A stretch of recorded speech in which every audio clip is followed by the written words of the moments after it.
Today, my very important topic, theory of scattering in quantum mechanics. Very, very important. Scattering in quantum mechanics. What are the scattering?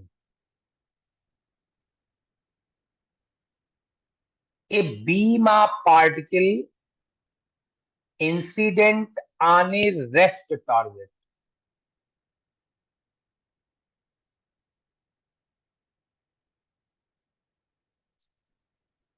Beam of particle incident on a rest target and deflected from their path.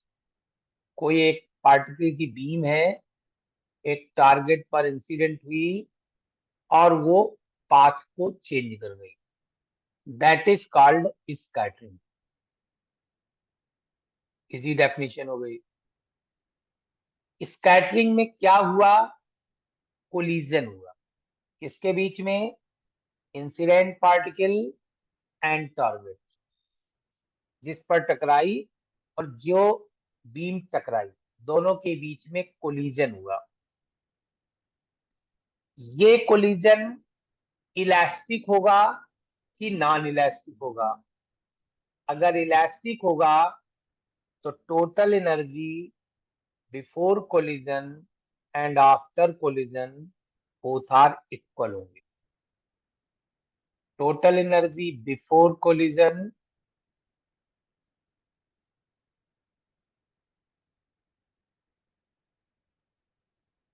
Total energy after collision.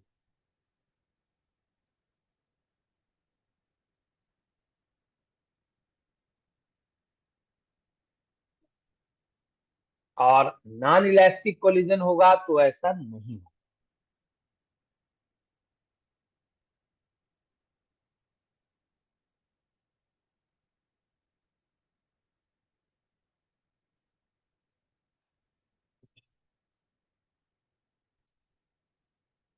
वैसे cross section means होता है area. जैसे आपसे कहा जाए कि इस pen का क्रॉस सेक्शन बताइए, तो बच्चों को ऐसे समझाया जाता है कि जिस बॉडी का क्रॉस सेक्शन निकालना चाहते हो, उस बॉडी की जो सबसे बड़ी साइड हो, जो सबसे बड़ी भुजा हो, जो सबसे बड़ी डायमेंशन हो, उसके परपेंडिकुलर उसको कट करके चले जाइए। और जो सबसे थिन पार्ट मिले उसकी एरिया निकाल लीजिए, वो एरिया आप क्रॉस सेक्शन हो। अब जैसे ये किताब लिए हुए हैं, तो किताब की ये सबसे बड़ी भुजा है, तो इसके परपेंडिकुलर इसको ऐसे कट करेंगे, तो जो इधर से जो एरिया दिखाई दे रही है, मतलब this dimension into this dimension का प्रोडक्ट जो होता है, वो एरिया ऑफ क्रॉस सेक्शन होता है। मतलब body cuts perpendicular to the longer side direction of the body and their area is cross sectional area. तो अब स्कैटरिंग क्रॉस सेक्शन क्या है, उसके लिए डेफिनेशन देनी है, क्योंकि मुझे स्कैटरिंग पढ़ना है, बड़ी इंपॉर्टेंट है। यहाँ मैंने ये दिखाया है कि हमारा ये एक टारगेट है, यहाँ से पार्टिकल की बीम आके टकरा रही है, बहुत दूर तक फैली हुई बीम दिखाई दे रही है, मान के चलिए एक डायरेक्शन में आ रही है, यहाँ जाके नहीं टकरा रही, वो सब बनाने में है नहीं, बाकी सब यहीं पर आ रहे हैं। और टकराने के बाद टारगेट से ऊपर लिखा हुआ था कि पार्टिकल स्कैटर्ड हो जाएगा, मतलब पाथ डिफ्लेक्ट कर जाएगा देर। तो जो पार्टिकल आए वो स्कैटर्ड हो। अब स्कैटर्ड पार्टिकल को काउंट करना है, तो हमने रास्ते में डिटेक्टर लगा लिया। अब मान लीजिए इस पॉइंट पर पार्टिकल गिरे, पार्टिकल की बीम, एक पार्टिकल नहीं, और अलग अलग सब जो है हमारे स्कैटर्ड हो गए। अब हम इसको काउंट करेंगे, तो किसी एक डायरेक्शन में हमने डिटेक्टर लगाया है, तो सारे पार्टिकल तो नहीं काउंट हो पाएंगे एक डायरेक्शन में। लेकिन एक डायरेक्शन में जहां डिटेक्टर लगाया है, वहां कुछ पार्टिकल काउंट हो जाए। अब या तो आप इस जो ये पॉइंट है, ये ऐसा कोई डिटेक्टर लगाइए कि इसको पूरे को कवर कर ले। उसका जो वो ऐसा कुछ होता नहीं, डिटेक्टर तो कोई छोटा सा अपर्चर ही होगा जो कि कुछ ही पार्टिकल को। तो इस इस सॉलिड एंगल में, इस सॉलिड एंगल में जितने पार्टिकल स्कैटर्ड होके जा रहे हैं उनको ये डिटेक्टर काउंट कर लेगा। क्या कह रहा हूं मैं? पार्टिकल की बीम एक टारगेट पर टकराई, हर दिशा में स्कैटर्ड हो गई। मैंने एक डिटेक्टर लगाया, तो ये जो डिटेक्टर का अपना अपर्चर है, इंस्ट्रूमेंट डिटेक्टर है जो, उसका अपना अपर्चर है। तो इस सॉलिड एंगल से के अंदर जितने भी पार्टिकल स्कैटर्ड होके जाएंगे सबको वो डिटेक्ट कर लेगा। तो एक्सपेरिमेंटली ये फाउंड किया गया कि ये जो पार्टिकल की संख्या है इन पार्टिकल की, वो ये पाया गया। That is very important topic and बहुत टिपिकल भी नहीं है। ये पाया गया, ये पार्टिकल है, इतने पार्टिकल को मेरा डिटेक्टर काउंट कर रहा है तो 1000 पार्टिकल, लेकिन डिटेक्टर में सारे पार्टिकल नहीं जा रहे। बहुत सिंपल सी बात है। एक दीवार से कोई चीज टकराई, हर डायरेक्शन में भागी, लेकिन मैंने डिटेक्टर किसी डायरेक्शन में लगाया तो वो जितने पार्टिकल काउंट कर रहा है उनकी संख्या की बात कर रहा है। डायरेक्टली प्रोपोर्शनल टू किसके है? जो डिटेक्टर पार्टिकल काउंट कर रहा है वो किस पर डिपेंड करता है? यन। यन क्या है? यन है कि मेरे टारगेट में कितने सेंटर्स हैं, कितने एटम्स हैं मेरे टारगेट में। इंसिडेंट बीम की बात नहीं कर रहे, मतलब जो भी पार्टिकल उस डायरेक्शन में स्कैटर्ड होके गए हैं तो उसके लिए कितने स्कैटरिंग सेंटर में उनको स्कैटर्ड किया है, मतलब कितने टारगेट में सेंटर्स का है, नंबर ऑफ स्कैटरिंग सेंटर्स। और दूसरी बात पर डिपेंडेंसी है कि जो हमारी इंसिडेंट बीम है उसकी डेंसिटी कितनी है, उसके उसमें कितने पार्टिकल आके टकराए थे। अगर ज्यादा पार्टिकल आके टकराएंगे तो हमारे डिटेक्टर में ज्यादा पहुंचेंगे, अगर कम पार्टिकल होंगे तो डिटेक्टर में कम पहुंचेंगे। तो डिपेंड करेगा इंसिडेंट फ्लक्स पर। फ्लक्स की डेफिनेशन क्या होती है? Number of particle flux. मैंने कहा इंसिडेंट फ्लक्स, फ्लक्स का मतलब है number of particle per unit area पर सेकेंड। मतलब हमारा इस बात पर डिपेंड करेगा कि नंबर ऑफ कितने पार्टिकल बीम में पर यूनिट एरिया पर सेकेंड है जो यहाँ इंसिडेंट हो रहा है। और इसके बाद सॉलिड एंगल पर डिपेंड करेगा। सॉलिड एंगल अगर हमारा ये ज्यादा होगा तो आपको ज्यादा पार्टिकल होंगे। मैं डिपेंड कर रहा है यहाँ पर इस एंगल पर। ये एंगल कब बढ़ेगा? जब इसका अपर्चर बड़ा होगा तो ये एंगल फट से बढ़ जाएगा। इसका मतलब डी ओमेगा पर डिपेंड करेगा, सॉलिड एंगल पर डिपेंड करेगा। तो पार्टिकल की एक बीम टारगेट से टकराई, स्कैटर्ड हुई, किसी एक डायरेक्शन में डिटेक्टर लगाया, डिटेक्टर ने जो पार्टिकल रिसीव किए वो पार्टिकल हमारे डिपेंड्स कर रहे हैं कि कितने टारगेट में स्कैटरिंग सेंटर्स हैं, हमारे इंसिडेंट बीम का फ्लक्स कितना है, और मेरा डिटेक्टर कितना सॉलिड एंगल टारगेट पर बना है। तीन बातों पर डिपेंड कर रहा है।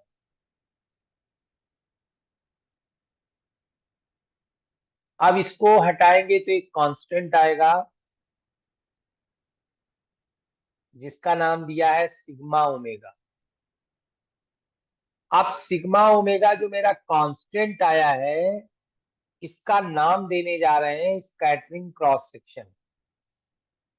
क्यों नाम देने जा रहे हैं, देखा जाए क्या इसकी यूनिट एरिया के बराबर है। अगर यूनिट एरिया के बराबर है तो सही नाम दिया है हमने। कैप डीएन क्या है, number of particles received by detector per unit time. मतलब डीएन की यूनिट क्या है, नंबर ऑफ पार्टिकल बटे सेकंड। नंबर ऑफ पार्टिकल की कोई यूनिट नहीं होती, तो इसकी यूनिट है सेकंड इनवर्स।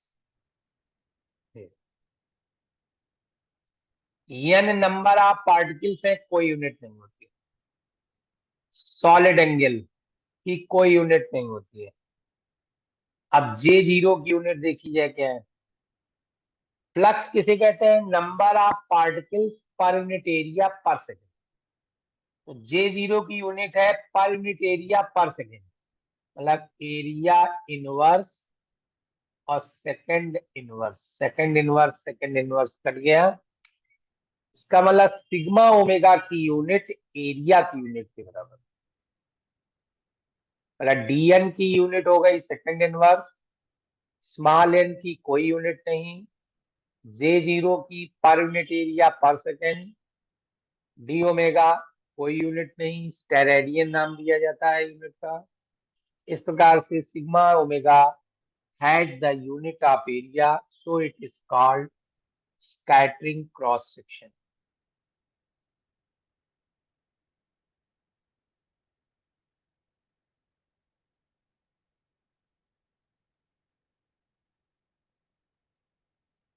अब देखिए स्कैटरिंग क्रॉस सेक्शन मेरा किसके बराबर हो गया, dn upon n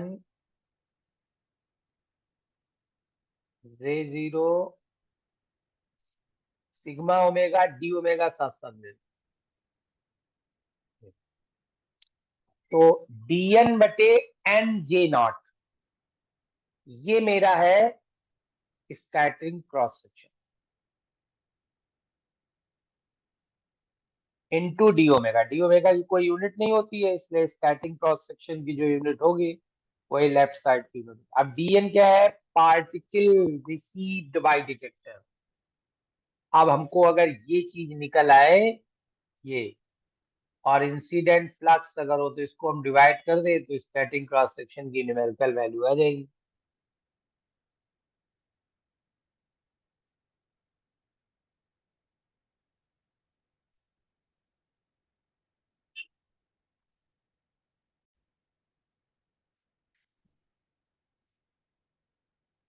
incident beam में 100 पार्टिकल थे, लेकिन डिटेक्टर ने रिसीव किए 10 पार्टिकल। तो 100 पार्टिकल को इंसिडेंट बीम में रहने के लिए एरिया मान लीजिए 50 मीटर स्क्वायर था, लेकिन डिटेक्टर ने जो पार्टिकल रिसीव किए हैं वो 10 रिसीव किए हैं। तो वो जो 10 पार्टिकल हैं उनको रहने के लिए कितनी एरिया थी इंसिडेंट बीम में, उसे कहते हैं स्कैटरिंग क्रॉस सेक्शन। मतलब area of cross section of incident beam, incident beam की वो एरिया जिसमें वो पार्टिकल उसको कवर कर रहे थे, उस एरिया को जिसको डिटेक्टर ने रिसीव किया गिवन सॉलिड एंगल पर, that is called area of, that is called scattering cross. मतलब देखिए इंसिडेंट बीम में 100 पार्टिकल इतनी एरिया कवर कर रहे थे, लेकिन डिटेक्टर ने केवल 10 रिसीव किए, तो उतनी पूरी एरिया तो नहीं कवर कर रहे थे 10 पार्टिकल। जितनी एरिया कवर कर रहे थे that is called scattering cross section. आप देखिए इसमें मुझे डीएन निकालना है। आपने मान लिया कि JS omega total incident flux, total scattered flux है, लेकिन पूरा फ्लक्स रिसीव तो नहीं किया, टोटल स्कैटर्ड फ्लक्स है। देखो जैसे ही हम फ्लक्स कहें आप समझ लेना particle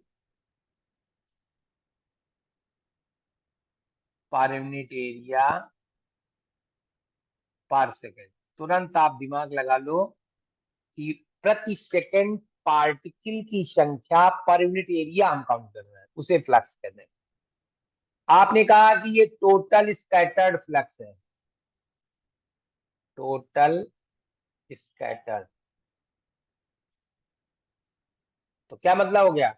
total particle per unit area पर सेकंड, ये मतलब है। लेकिन आपने टोटल पार्टिकल तो नहीं रिसीव कर रहे हो, आप पार्टिकल तो केवल रिसीव कर रहे हो जो हमारे डिटेक्टर में जा रहे हैं। तो क्या होता है कि ये जो टोटल फ्लक्स है, ये टोटल फ्लक्स हमारा 4 पाई r स्क्वायर, मतलब 4 पाई सॉलिड एंगल को, पहले तो मैं आपको बता दे रहा हूं, अगर आपने इसको मल्टीप्लाई कर दिया r² d ओमेगा का, तो वो आपको उतने पार्टिकल बता देगा जितने डिटेक्टर में रिसीव हो रहा है। मतलब अभी तो आप इतना ही समझ लो कि बाद में डिटेल और बता दें। मतलब सॉलिड एंगल कितना था हमारा डिटेक्टर का? d omega. कितनी दूरी पर डिटेक्टर था? r दूरी पर।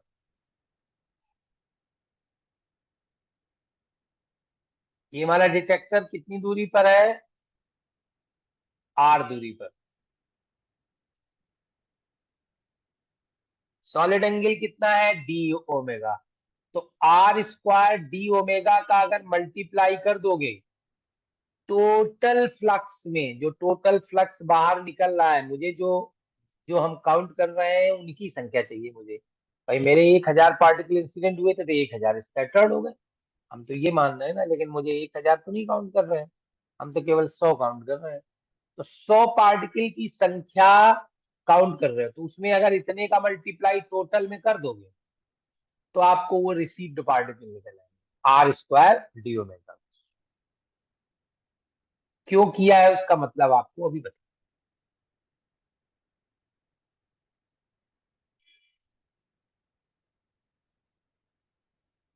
ये r² d ओमेगा का आपने मल्टीप्लाई कर दो, तो आपको टोटल से कट करके उतने पार्टिकल आएंगे जितना रिसीव कर रहे हैं। अब यहाँ रख दो जी वगैरह, ये यार, ये हमारा सिग्मा ओमेगा डी ओमेगा इधर लिखा हुआ है।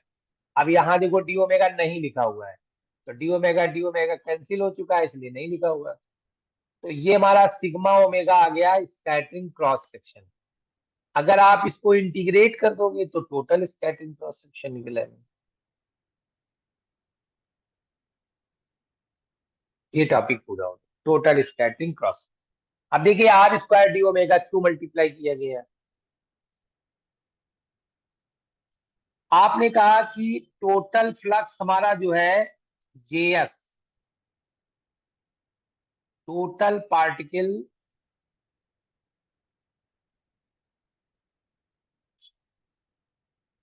टोटल एरिया, ये सेकंड,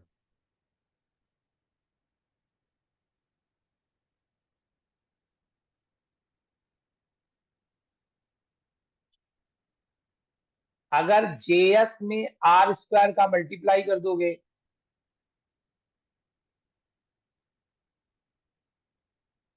तो total particle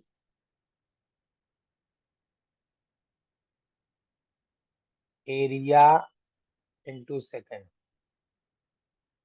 r²। Area upon r² जो होता है वो होता है d omega. Area upon r² जो होता है उसे कहते हैं solid angle. Solid angle r²d omega, sorry, area upon r² is equal to solid angle. तो ये एरिया अपान r², नीचे आ गया सॉलिड एंगल, तो ये सॉलिड एंगल कैंसिल हो गया ये। तो टोटल पार्टिकल पर सेकेंड क्या लिख लिख सकते हो? JS r²। टोटल पार्टिकल पर सेकेंड लिख सकते हो JS r²। अब कितने सॉलिड एंगल से लिखना चाहते हो तो आप डी ओमेगा का मल्टीप्लाई कर दो। तो जैसे ही r² d ओमेगा से मल्टीप्लाई करोगे आपको उतने पार्टिकल निकल आएंगे जितने वो रिसीव करता है।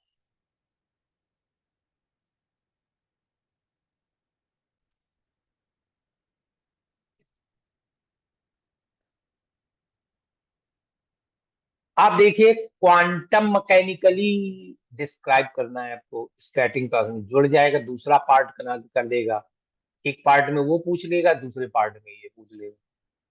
क्वांटम मैकेनिकली डिस्क्रिप्शन दीजिए स्कैटरिंग क्रॉस सेक्शन। देखिए क्वांटम मैकेनिक्स ये कहती है कि एक जो हमारी बीम इंसिडेंट हो रही है, पार्टिकल की बीम, उसके साथ जो वेव चल रही है उसको प्लेन वेव मान रहे हैं। पार्टिकल की बीम जो टकराने आ रही है, हर मूविंग पार्टिकल के साथ डी ब्रॉगली वेव मानी जाती है, तो वो हमारी जो वेव है वो प्लेन वेव। इसके बाद पार्टिकल जब यहाँ टकराए, टकराने के बाद हर डायरेक्शन में स्कैटर्ड होके चले गए, तो उनके साथ जो वेव बनेगी वो हमारी स्फेरिकल वेव। ये होगी हमारी प्लेन वेव इंसिडेंट, और जो निकल जाएगी टकरा करके जो पार्टिकल, उनके साथ जो वेव होगी जो चारों तरफ फैल रहे हैं, वो स्फेरिकल वेव होगी। कुल मिलाकर के टोटल वेव फंक्शन आपका ये होगा। अब जो हमारी बीम इंसिडेंट हुई थी और जो हमारी स्कैटर्ड हो गई, स्कैटर्ड के साथ जो वेव आप एज्यूम कर रहे हो उसका एम्पलीट्यूड दूसरा हो जाएगा, क्योंकि हो सकता है कुछ पार्टिकल रह जाएं, एब्जॉर्ब कर लिए जाएं टारगेट में, तो उसका दूसरा हो। तो उसी के लिए फंक्शन मतलब यह आ गया है amplitude theta comma phi e to the power i k r upon are, और ये है आपका प्लस में होता है। प्लेन वेव है e to the power i k z, और स्कैटर्ड वेव है आप theta phi e to the power i k r. अब एक प्लेन वेव इंसिडेंट, एक आपका स्कैटर्ड। अब हम जानते हैं कि जो वेव फंक्शन होता है उसके मॉड का स्क्वायर कर दो तो प्रोबेबिलिटी निकल आती है। मॉड का स्क्वायर जैसे ई to the power i k Z है, इसके मॉड का स्क्वायर कर दो,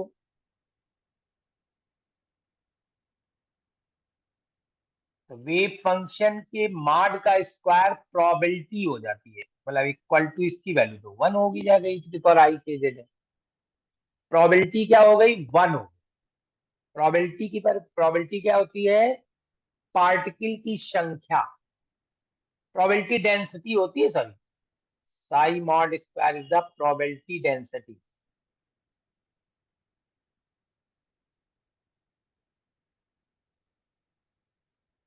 मतलब प्रोबेबिलिटी अपॉन वॉल्यूम हो गया। और प्रोबेबिलिटी अपॉन वॉल्यूम में अगर हम वेलोसिटी का मल्टीप्लाई कर दे तो क्या मिल जाएगा, probability up density, probability upon volume, probability मतलब संख्या बटे वॉल्यूम, नंबर अपॉन वॉल्यूम।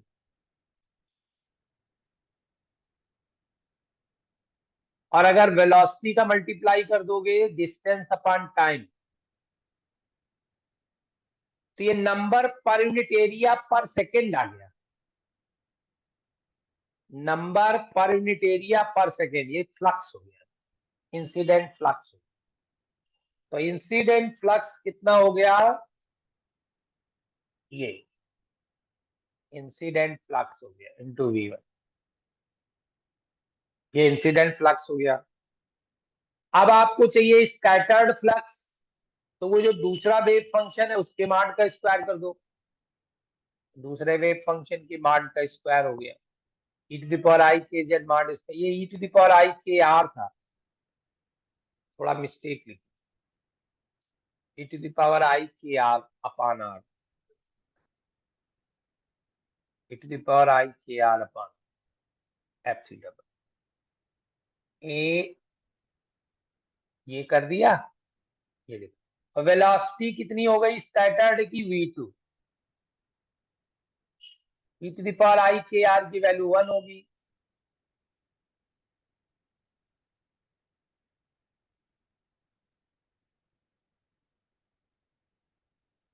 अब ये क्या है, टोटल स्कैटर्ड फ्लक्स,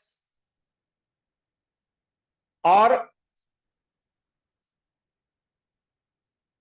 वो है टोटल इंसिडेंट फ्लक्स, और ये है टोटल स्कैटर्ड फ्लक्स। अभी अभी आपने यहाँ देखा था ये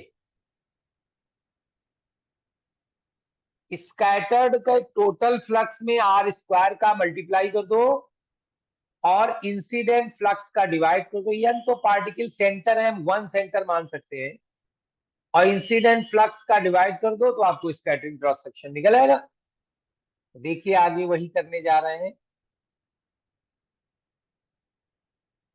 incident flux, scattered flux, solid angle जो डिटेक्टर का है वो इतना है, सॉलिड एंगल की area r square d omega है। देखिए स्कैटर्ड फ्लक्स में आप एरिया का मल्टीप्लाई कर दो तो आपका मतलब वही चीज जो आपको हमने बताया था, स्कैटर्ड फ्लक्स में एरिया का मल्टीप्लाई कर दो, ये निकलता है। फिर से एक बार देख लीजिए ढंग से। डी ओमेगा मेरा सॉलिड एंगल है, क्षेत्र एरिया आ गई डी ए बराबर r square d omega, area का मल्टीप्लाई कर दिया। अब देखिए आपका जो फ्लक्स की परिभाषा है, number of particle upon area into time, और आप एरिया का मल्टीप्लाई करे दे रहे हो, इसका नंबर ऑफ स्कैटर्ड पार्टिकल पर unit time, number of scattered particle पर यूनिट टाइम, पार्टिकल की संख्या पर सेकेंड। और कितने सॉलिड एंगल से चाहिए, डी ओमेगा सॉलिड एंगल से चाहिए। डी ए बराबर हो गया D omega upon r square, मतलब D a upon r square बराबर हो गया D omega, D a upon r square is equal to D omega.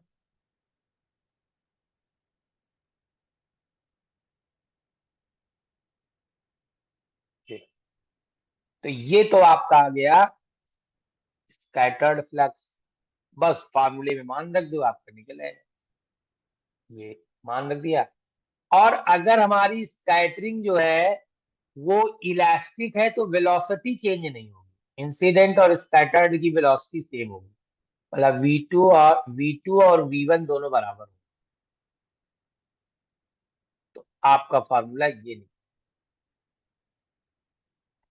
This is the complete explanation of scattering cross section quantum mechanically.